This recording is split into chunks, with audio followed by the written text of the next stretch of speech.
Mula sa mataas na paaralan ng Dalubasaang Politekniko ng lungsod ng Baliwag, kami ay maghahatid ng mga nagbabagang balita ng ating bansa ngayon. Here are today's top news.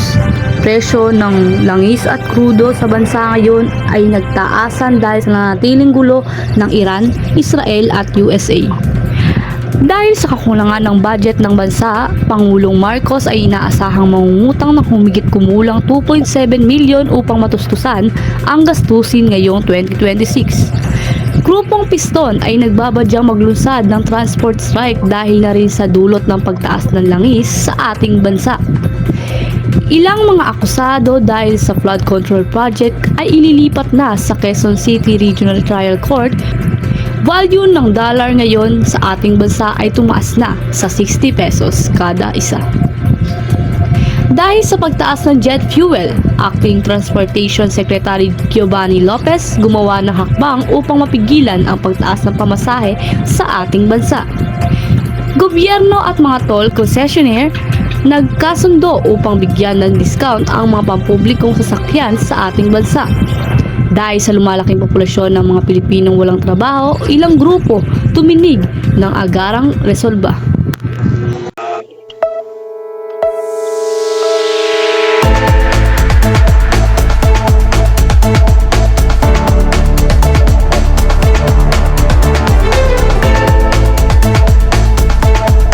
Isang mapagpalang araw sa inyong lahat. Tuloy-tuloy pa rin ang pagtaas ng presyo ng mga krudo sa ating bansa hanggang ngayon.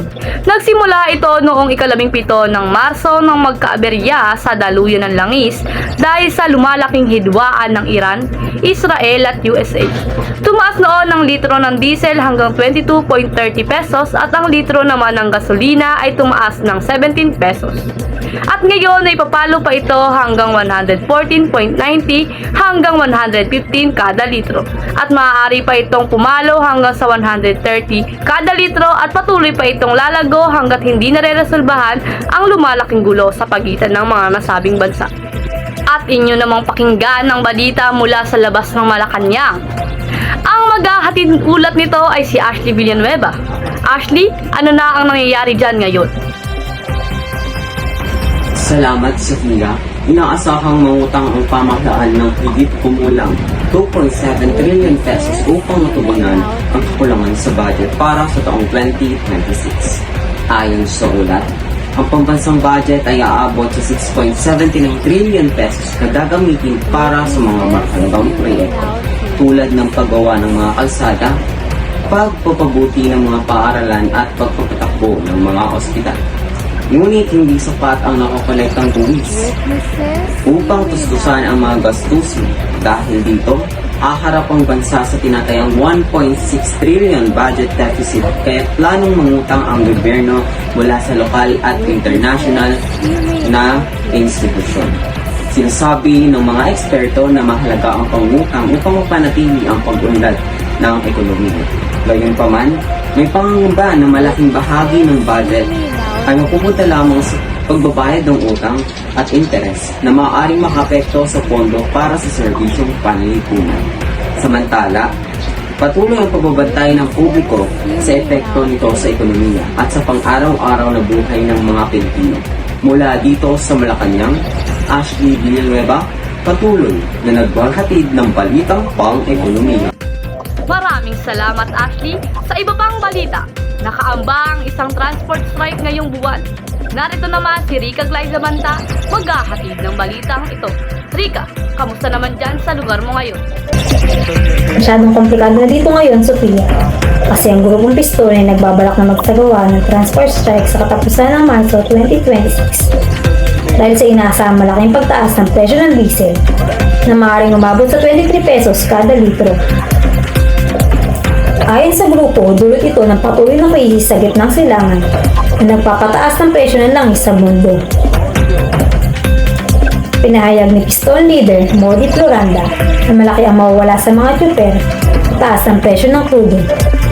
Aniya, maaaring umabot sa 42,000 pesos ang lugi ng driver sa loob lamang ng 25 days.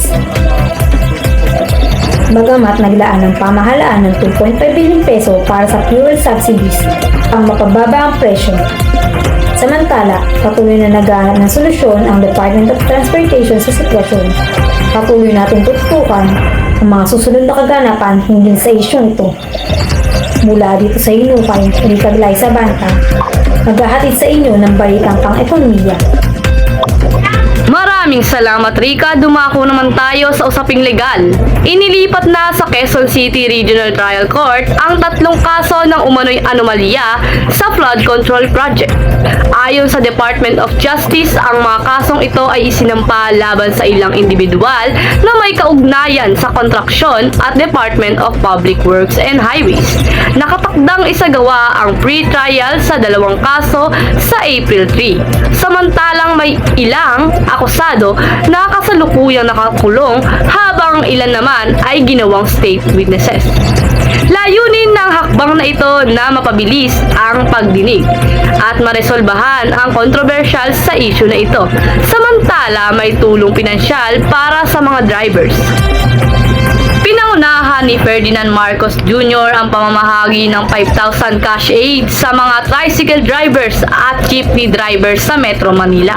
Ang programang ito ay bahagi ng tulong ng pamahalaan upang maibsan ang epekto ng pagtaas ng presyo ng gasolina at langis. Tinatayang 30,000 drivers ang nakatanggap na ng tulong sa unang araw at inaasahang aabot sa 135,000 beneficiaries ang makikinabang. Ayon sa Pangulo, mahalagang ang agarang tulong upang matiyak na makakabalik agad sa trabaho ang mga nasabing drivers at masuportahan ang kanilang pamilya. Patuloy ang mga programa ng gobyerno upang matulungan ang sektor ng transportasyon sa gitna ng pagtaas ng presyo ng langis. At para naman sa balitang dollar, bad news ata ito dahil umabot na ito ng 60 pesos kada dolyar. Narito si Rika Glyza Banta upang ihatid ang kabuuang balitang ito. Ito ang kauna-unahang pagkakataon sa kasaysayan na lumagpas ang dollar sa 60 peso mark matapos ang nakaraang record na 59.87 peso.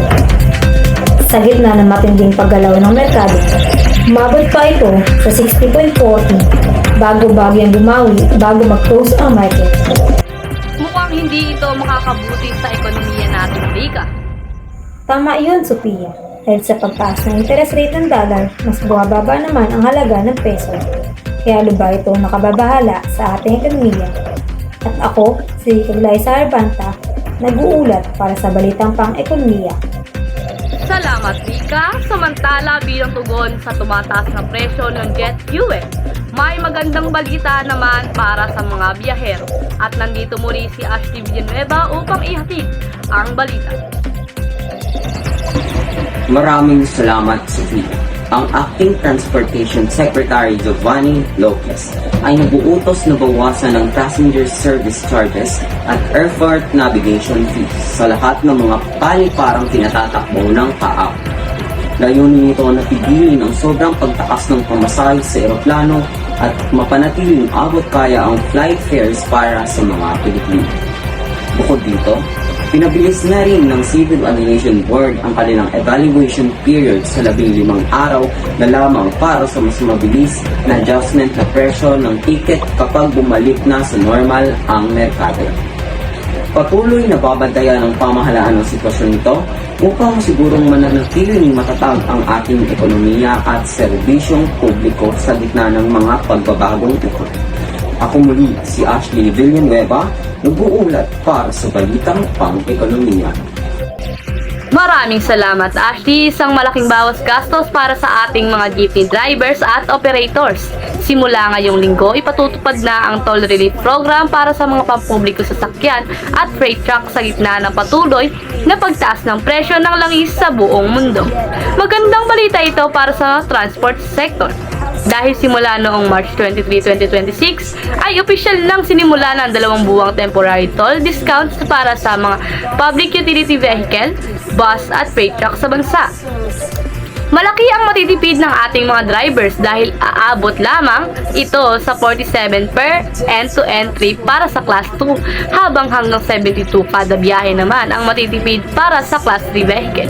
Ang discount na ito ay bibigay sa pamamagitan ng rebate system na lingguhang papasok sa account ng mga kwalipikadong sasakyan.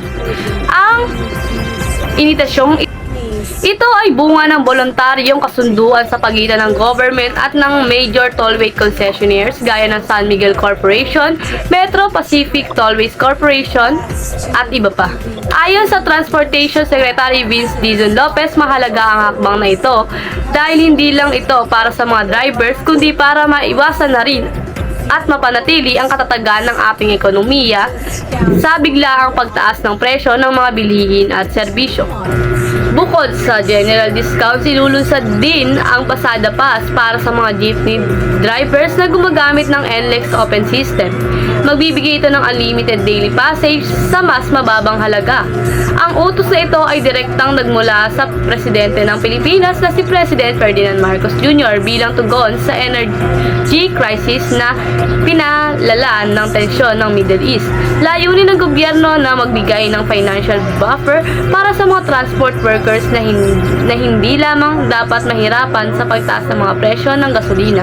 Inaasahang malaki ang maitutulong nito upang maibsan ang pasanin ng ating mga kababayan. Samantala, wala dapat ikabahala ang publiko sa pagdating ng supply ng pagkain dito sa bansa. Yan ang tiniyak ni Pangulong Ferdinand Marcos Jr. sa kabila ng tensyon sa Middle East na nakakaapekto sa pandaigdigang merkado. May report si Ashley Villanueva ukol sa balitang ito. Sa gitna ng lumalalang gulo sa Middle East, binisita ni Pangulong Ferdinand Marcos Jr. ang distribution center ng Century Pacific Food Incorporation sa Calamba, Laguna. Dito ay personal na tiniyak ng Pangulo na sapat ang food supply ng Pilipinas at mananatili itong matatag sa mahabang panahon. Ayon sa Pangulo, hindi kailangan magpanik ng mga mamamayan dahil nakahanda ang gobyerno na harapin ang anumang banta sa food security ng bansa. Ayon naman kay Gregory Banson Executive Vice President ng Century Pacific, ang kanilang kasalukuyang inventaryo sa mga supermarket at warehouse ay tatagal hanggang 45 araw. Minalakas din ng kumpanya ang kanilang network ng mga global suppliers para masiguro na tuloy-tuloy ang dating ng mga raw materials kahit may mga aberya sa labas ng bansa.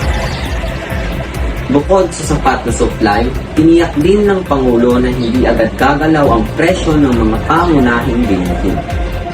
Ibinita rin ni Marcos na nangako ang ilang malalaking manufacturers na panatilihin ang kasalukuyang presyo ng kanilang mga produkto sa susunod na 30 hanggang 60 araw.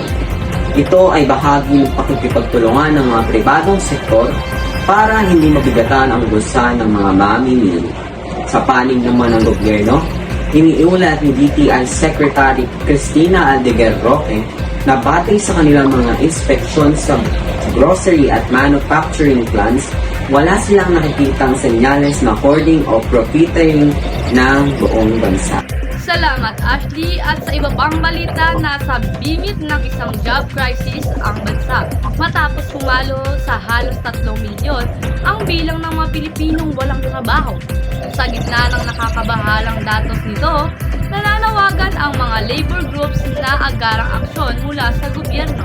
Narito si Rica Claizabanta para sa kabuuang detalye. Isang madilim na simula ng taong sumalubong sa sektor ng paggawa. Ayon sa pinakabagong labor force survey ng Philippine Statistics Authority o PSA ngayong January 2026, umakit na sa 5.8% ang unemployment rate sa bansa. Tumbas ito ng humigit kumulang 2.96 milyong Pilipino ang kasalukuyang walang mapagkakitaan. Isang malaking pagtalon mula sa 4.3% na naitala noong nakaraang taon. Bukod sa mga walang trabaho, nanatiling malaking hamon ang underemployment na nakakaapekto sa 6.35 milyong manggagawa. Sila ay ang mga Pilipino may mga trabaho na nga, ngunit naghahanap pa ng dagdag na oras sa paggawa para lamang mapagkasya ang kita sa mahal na bilihin. Ayon sa grupong sentro, marami sa ating mga kababayan ang napipilitan magtrabaho ng higit sa 42 hours kada linggo para lamang makaraos. 14% ng mga kabataang Pilipino ang kasalukuyang hindi nag-aaral at walang trabaho o training. Isang malaking hamon ito na nangangailangan ng mabilis na konkretong solusyon para sa ating mga manggagawa. Ako, si Rica Glyza Banta, nag-uulat para sa Balitang Pang-Ekonomiya. At ito lamang ang balita sa araw na ito. Muli, mula sa mataas na paaralan na lubasang Politekniko ng Lungsod ng Baliwag, ako si Maria Sofia at Emilia Verde na maghahatid ng Balitang Pang-Ekonomiya. Magandang araw at maraming salamat.